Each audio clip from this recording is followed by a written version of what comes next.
BJP ने बड़ी महत्वपूर्ण जीत दर्ज की है और जाहिर बात है कि 2024 से पहले जिसके सेमीफाइनल की बात कर रहे थे उसमें उन्होंने जिस अंदाज में ये फतेह हासिल की है, हर एक कोई हैरान है, हर एक कोई सोच रहा है कि बीजेपी को लेकर लगातार जैसा माहौल बना हुआ था, ठीक उसके बरक्स लोगों ने उनको वोट दिया है और एक अच्छी तरह से कह सकते हैं सरकार में उनको लेकर आए। लेकिन आपको याद हो कि शिवराज सिंह चौहान जब विदा हो रहे थे उस समय उन्होंने कहा कि अब नए मुख्यमंत्री जो है मध्य प्रदेश को मिल गए हैं और वो मुझे लगता है कि बहुत बेहतर विकास करेंगे। लेकिन कि आप अभी काम की बात करते, कुछ ऐसे मुद्दे लेकर आते जैसे युवाओं को रोजगार मिलता, एजुकेशन में कुछ बेटरमेंट होता, हेल्थ के डिपार्टमेंट में कुछ आप बेहतर करते, राज्य की सड़कों को आप अच्छा करने के लिए कुछ बात करते। लेकिन आपने आते ही धार्मिकता वाला जो एंगल है उसको छुआ और कहीं ना कहीं ये छूने का मकसद ये है दौलत, मुझे लगता है 2024 की जो रणनीति बीजेपी की है वो स्पष्ट रूप से नजर आ रही है। क्योंकि नमस्कार, मैं दौलत शर्मा और आप देखना शुरू कर चुके हैं SPN9 न्यूज़ और आपका स्वागत है हमारे खास प्रोग्राम सिंहासन 2024 का में, जहां 2024 के कई ऐसे बड़े मुद्दों की बात करेंगे जो जनता तक जाने चाहिए। आखिर जनता इन मुद्दों पर क्या सोचती है, जनता को किस तरीके से मुद्दे राजनीतिक पार्टियां पेश करती हैं और कुछ यहां पर पक्ष वो दिखाए जाएंगे शायद जनता की आवाज़ उन तक नहीं पहुंचती होगी। और लगातार चर्चा ऐसी बात की होगी कि क्या यहां पर इंडिया अलायंस जो कांग्रेस और अन्य दल द्वारा निर्मित है या फिर यहाँ पर भाजपा नित NDA जो है 2024 में अपनी जीत बनाती हुई नजर आएगी या फिर यहाँ पर कोई बड़ा उलटफेर होता हुआ नजर आएगा। और इसकी आधारशिलता कहीं ना कहीं 2023 में जो हुए 5 राज्यों के विधानसभा रखते हैं। 5 विधानसभा चुनाव यहाँ पर हुए जिस पर हमने देखा कि 3 में बीजेपी ने बड़ी बहुमत हासिल कर यहाँ पर अपनी सरकार बना ली। हालांकि वहाँ पर सरकार बनने से पहले और सरकार बनने के बाद काफ़ी हंगामे हुए क्योंकि अपने सीनियर लीडर्स को कहा जा रहा है कि बीजेपी ने घर पर बिठा दिया, क्योंकि वो 2024 में यहाँ पर देखा जाए तो अमित शाह और प्रधानमंत्री नरेंद्र मोदी के आड़े आ रहे थे। लगातार यहाँ पर यही कहा जा रहा है कि जो भी यहाँ पर नया नेता बीजेपी में उठता है उसको साइड लाइन कर दिया जाता है। यहाँ पर कई सारे एग्जाम्पल हमारे सामने हमने देखे हैं और यहाँ पर अब क्या शिवराज सिंह चौहान और वसुंधरा राजे भी इसी तरीके से साइड लाइन होंगे। लगातार इस पर भी विवाद बना हुआ है, इस पर भी लगातार आप देखेंगे तो हर चैनलों पर हर जगह चर्चा चल रही है। लेकिन यहाँ बात करते हैं कि जो ये नए CM चुने गए हैं क्या ये 2024 के लिए परफेक्ट हैं? क्या जो बीजेपी 2024 में अपनी सत्ता बरकरार रखने के लिए सोच रही है? एक लाइन आपको याद होगी यहाँ पर बीजेपी देती है कि अब की बार 375 के पार। तो क्या 375 के पार ये 3 नए CM करवा पाएंगे? बड़ा झटका यहाँ पर पुराने नेताओं को लगा। शिवराज सिंह चौहान यहाँ पर चुनाव में बड़ी जो है अपनी जी जान से मेहनत करते हैं बीजेपी के लिए और यहाँ पर जीत भी जाते हैं, अपनी सीट से भी जीतते हैं भारी आंकड़ों के साथ। और यहाँ पर लोग कहते हैं कि हमने तो मामा को देखकर वोट किया था, हमने सिर्फ अपने मामा को जिताया है। और लेकिन बीजेपी ने मामा को भी धोखा दिया और जनता को भी धोखा दिया और अब जनता 2024 में बीजेपी को यहाँ पर जो है वोट देती हुई नजर नहीं आएगी। लेकिन अब जो यहाँ पर नए CM बने हैं मोहन यादव, उनको लेकर काफ़ी विवाद हो गया है। क्या ये मोहन यादव जो हैं मुस्लिम विरोधी हैं?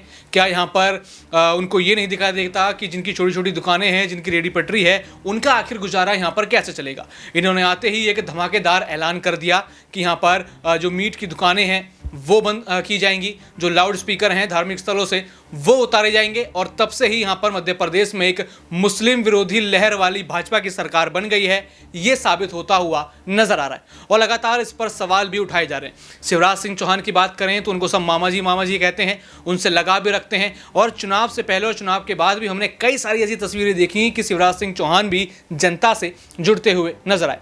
तो आज सवाल हमारा यही रहेगा, जैसे राजस्थान में भजन लाल हैं और छत्तीसगढ़ में यहाँ पर विष्णुदेव साय हैं, दोनों ने आते आते ही 2 धमाकेदार ऐलान यहाँ पर कर दिए। भजन लाल कहते हैं कि पेपर लीक की जांच होगी, ये बड़ा मामला सामने है। यहाँ पर बीजेपी के नेता भी फंस सकते हैं, यहाँ पर कांग्रेस के लोग भी फंस सकते हैं। और कांग्रेस की तरफ तो हमने देखा कि अशोक पायलट और माफ़ कीजिएगा यहाँ पर अशोक गहलोत और सचिन पायलट आपस में इसी मामले पर भिड़ते हुए नजर आए। युवाओं के साथ सचिन पायलट जो हैं सड़कों पर राजस्थान के निकल गए थे और विरोध इस बात का कर रहे थे। तो क्या जो ये नए 3 CM बने हैं ये बीजेपी को 2024 में एक नया उछाल दे पाएंगे या फिर यहाँ बीजेपी बुरी तरह हार जाएगी? इसी का आकलन करने के लिए, इसी पर बात करने के लिए अमन सर हमारे साथ हैं और सबसे पहला सवाल करेंगे कि जो ये बड़ी चाल बीजेपी ने खेली है कि नए यहाँ पर चेहरे उतारे हैं और दिग्गजों को साइड में कराए, तो क्या इससे जनता नाराज है? और 2024 से पहले जो ये ताबड़तोड़ ऐलान यहाँ पर नए नए सीएम जो आए हैं, जो कर रहे हैं, क्या उससे भारी नुकसान बीजेपी को होगा? लेकिन बीजेपी सोच तो ये रही थी कि हम इनसे फायदा कमा लेंगे या वोट बैंक की राजनीति कर लेंगे।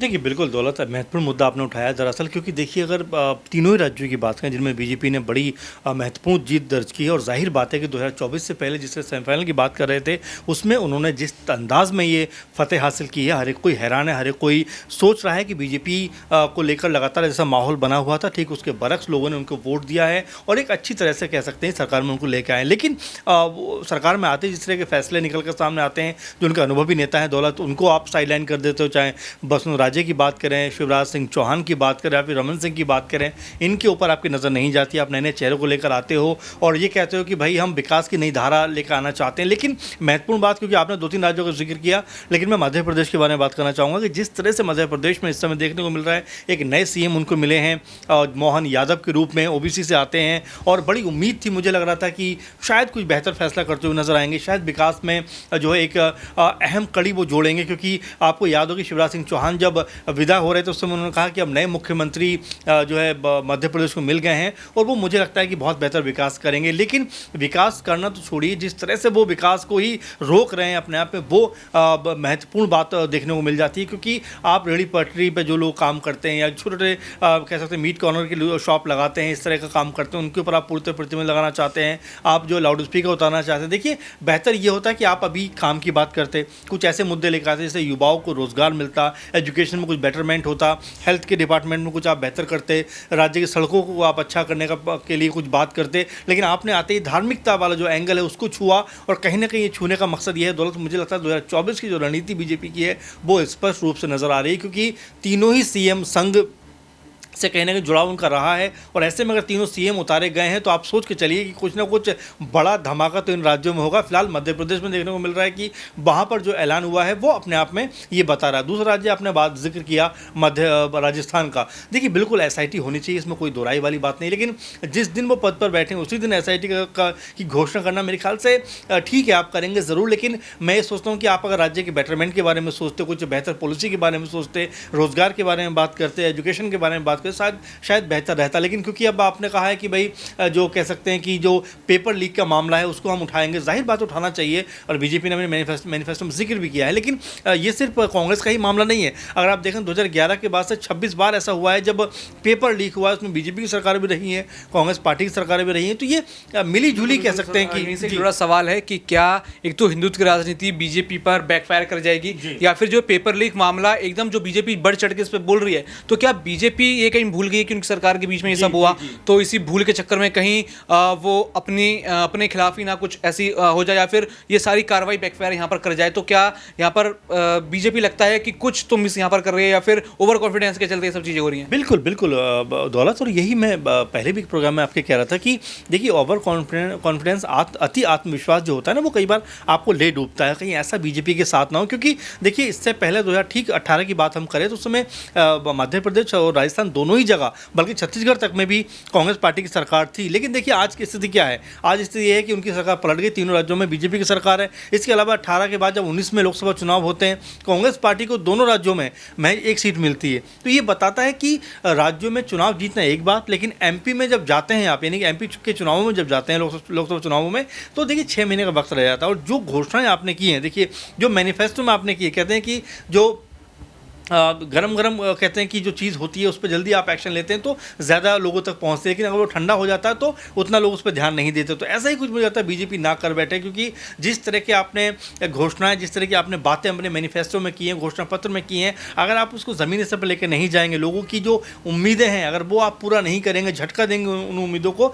तो जाहिर बात है 2024 में आपको भी झटका लग सकता है। और ये जो रणनीति है बीजेपी की, जो आपने शुरू में कहा कि कहीं उन्हीं के ऊपर भारी न पड़ जाए, तो मुझे लगता है अगर बीजेपी इन सब चीज़ों में फंसेगी तो उनके ऊपर भारी पड़ सकती है। क्योंकि लोग अब जो इससे ऊपर आना चाहते हैं, विकास की बात करना चाहते हैं। देखिए मध्य प्रदेश में तमाम बातों के बावजूद भी अगर लोग आपको 160 से ज़्यादा सीट देते हैं, इसका मतलब ये है कि वो आपसे कुछ उम्मीद कर रहे हैं, बेहतर उम्मीद कर रहे हैं। लेकिन आप वही धार्मिक चक्र में फंसा कर रखेंगे तो मेरे ख्याल से लोग फिर आपसे नाराज़ भी हो जाएंगे। और देखिए ये लोकतंत्र है, यहाँ पर कब कौन सी सीट हार जाए, कब कौन सा राज्य हार जाए, कब कौन सी सरकार आकर चली जाए, कहा नहीं जा सकता। इसलिए बीजेपी को संभलने की ज़रूरत है, जो उनके नए सीएम उनको संभलने की ज़रूरत है, नहीं तो ऐसी चोट लगेगी जो कांग्रेस पार्टी को लगी है और उसका फिर मेरे ख्याल से खामियाजा सीधे तौर पर बीजेपी के आला कमान को भुगतना पड़ेगा।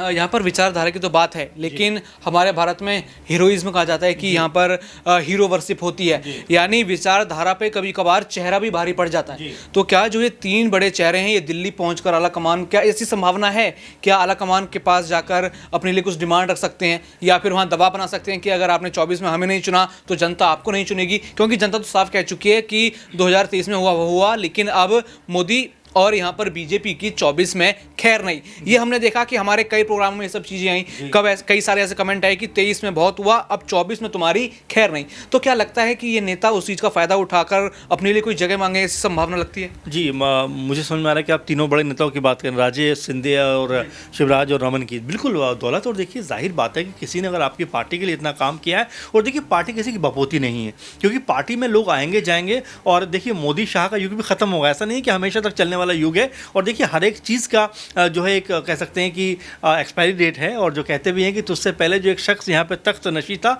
उसको भी अपने खुदा होने पे इतना ही यकीन था। तो ये देखिए चलता रहता है प्रोसेस, और ऐसे में अपने बड़े नेताओं का हाथ छोड़ना, बड़े नेताओं को अलग पंक्ति में खड़ा कर देना, उनके साथ में सौतेला व्यवहार करना, मेरे ख्याल में ये लोकतंत्र के लिए और खुद बीजेपी के लिए अच्छी चीज़ नहीं है। इन नेताओं के सहारे अगर आप देखें, राज्य के जिक्र आप करें तो उनके साथ में एकदम से 70 विधायक खड़े हो गए थे। आप अगर ये मानिए राज्य के मन में खोट होता, राज्य के मन में अगर ये होता कि नहीं मुझे बीजेपी से बगावत करनी है, तो कम से कम अगर उनके साथ में 30 विधायक भी आते तो आज बीजेपी की सरकार राजस्थान में नहीं बनती। तो ये बहुत सारे कारण हैं जहाँ पर तमाम बड़े नेताओं को आपको तवज्जो देना चाहिए। देखिए उन्हीं के सहारे पार्टी मजबूत होती है। शिवराज सिंह चौहान 18-20 साल से मध्य प्रदेश के सीएम हैं और लगातार उनका जो वर्चस्व रहा है वहाँ पर, और जिस तरह से लोग उनसे लिपट के रो रहे हैं, उनके बारे में बात कर रहे हैं और तमाम सारी योजनाओं के बारे में जिक्र कर रहे हैं, और ये बताता है कि किस तरह से उनका जो लोकप्रियता है, उनकी जो कह सकते हैं मकबूलियत है, प्रसिद्धि है, वो इतनी ज़्यादा है कि लोग उनसे अलग हो ही नहीं पा रहे हैं। ऐसे में बीजेपी को समझना पड़ेगा कि अगर ये ज़्यादा हुआ तो कहीं उनके ऊपर भारी न पड़ जाए, क्योंकि जिस तरह से आपने अति आत्मविश्वास में आकर तीनों नेताओं को साइडलाइन किया है, अगर इनको केंद्र में लोकसभा के चुनावों में अगर कोई बेहतर मौका नहीं दिया तो ये बीजेपी के लिए सोचनीय प्रश्न बन जाएगा कि वो अपनी पार्टी को किस दिशा में लेके जा रहे हैं, किस धारा में लेके जा रहे हैं। क्योंकि अगर बड़े चेहरे आपके पास नहीं होंगे तो मुझे लगता है कि आपको हानि उठानी पड़ सकती है। यहाँ पर सर 2014 में बीजेपी जीत कर आती है, फिर एक सब चलता है कि 2 लोग ही इस पार्टी को चला रहे हैं, यानी गुजरात लॉबी पूरी बीजेपी पर भारी है। तो ऐसे कई बयान आते हैं, विपक्षी कहते हैं कि यहाँ पर बस मोदी शाह होंगे तो ही बीजेपी टिकेगी वरना नहीं होगी। यहाँ पर कहा जा रहा है कि इन तीनों विधानसभा चुनावों में या 5 विधानसभा चुनावों में जो बीजेपी को अच्छा खासा परफॉर्मेंस मिला है, तो ये सिर्फ एक ही चेहरे पर मिला है, यहाँ पर प्रधानमंत्री नरेंद्र मोदी के। अमित शाह कई सारे टीवी चैनलों में इंटरव्यू देते हैं तो यही कहते हैं। तो क्या यहाँ पर एक हीरो वर्शिप यहाँ पर हो रही है, या फिर यहाँ पर इस गुजरात लॉबी के चक्कर में कई डिजर्विंग नेताओं को पीछे किया जा रहा है? इसमें कितनी सच्चाई आपको दिखती है? क्या इसके ऊपर जनता भी अब समझ रही है इस चीज़ को? देखिए बिल्कुल दौलत, और ये बात तो कहीं ना कहीं नज़र आ ही रही है। देखिए आप अगर आप देखें, पहले से देखें, यशवंत सिन्हा हो, कीर्ति आज़ाद हो, खुद अडवाणी हो, ऐसे बड़े बड़े दिग्गज नेता कहीं ना कहीं नज़र कहाँ आते हैं? अब आपको कहाँ उनके बारे में बात होती है और किस तरह से उनको साइडलाइन कर दिया गया। स्वामी जिस तरह से बोलते हैं उनको भी साइडलाइन किया गया। तो ऐसे तमाम सारे नेता हैं, जब बीजेपी के सुर में सुर नहीं लगाते, थोड़ा सा उनके अंदर कह सकते हैं कि अलगाव वाले रुख नज़र आते हैं या कुछ ऐसे मुखर सुर नज़र आते हैं, तो बीजेपी उनको साइडलाइन कर देती है। और वैसे कुछ नज़र आ रहा है कि जिस तरह शिवराज सिंह और जिस तरह से वसुंधरा और जिस तरह रमन सिंह को अलग किया गया। देखिए शिवराज सिंह चौहान लगातार बयानबाजी कर रहे हैं, वो चुप नहीं बैठ रहे हैं। वो जिस तरह से अपने ट्विटर हैंडल पे भी आप देख रहे हैं कि मामा का उन्होंने जिक्र कर दिया है, और ऐसे में तमाम सारी योजनाओं के बारे में वो बात कर रहे हैं। बहुत से लोग उनके लिए जो है निकल कर बयानबाजी भी कर रहे हैं कि भाई हमने तो वोट आपको दिया और हम तो आपको सीएम बनाना चाहते थे, लेकिन ये सीएम कहाँ से आ गए। तो ऐसे लगातार बयानबाजियाँ हो रही हैं। और अभी भी अगर आप देखें तो अगर बीजेपी को अगर इन नेताओं को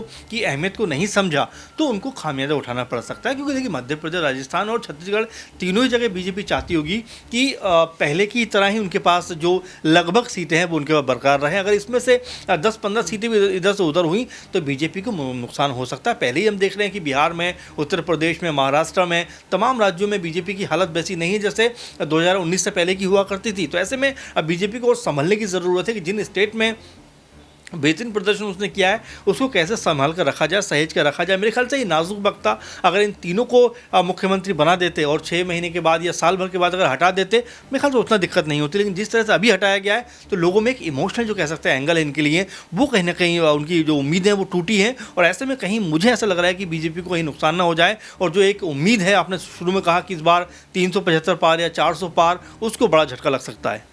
बिल्कुल, यहाँ पर जो नारा दिया जा रहा है 375 के बार, उसको बड़ा झटका यहाँ पर लग सकता है, क्योंकि 24 से पहले जनता यहाँ पर खिलाफ हो गई है और नेताओं को यहाँ पर ये गुजरात लॉबी जो है पूरी तरीके से निराश कर चुकी है, उनको अपने खिलाफ कर चुकी है। क्योंकि यहाँ पर कहीं ना कहीं जो है केंद्र के आगे जो है नेता आ रहे थे, क्योंकि वर्चस्व देखा जाए वसुंधरा राजे का 2 बार की सीएम है, यहाँ पर शिवराज सिंह चौहान 4 बार के सीएम हैं और खुद प्रधानमंत्री नरेंद्र मोदी यहाँ पर 4 बार में गुजरात के सीएम रह चुके हैं। उसके बाद वो सीधा यहाँ पर पीएम बनते हैं। यानी यहाँ पर देखा जाए तो 2024 के लिए बीजेपी के पास भी बहुत ऑप्शन है, लेकिन उन ऑप्शन पर बात ना हो इसलिए लगातार कहीं ना कहीं कई नेताओं को साइडलाइन किया जा रहा है। तो देखना होगा कि आगे 2024 में क्या होता है। क्या इन नेताओं को साइडलाइन करना बीजेपी पर भारी पड़ेगा, या फिर जनता याद रखेगी कि उनके तमाम नेताओं के साथ क्या हुआ, उनके मामा के साथ क्या हुआ, यहाँ पर वसुंधरा रानी उनके साथ क्या हुआ, और इसका बदला 2024 में लिया जाएगा।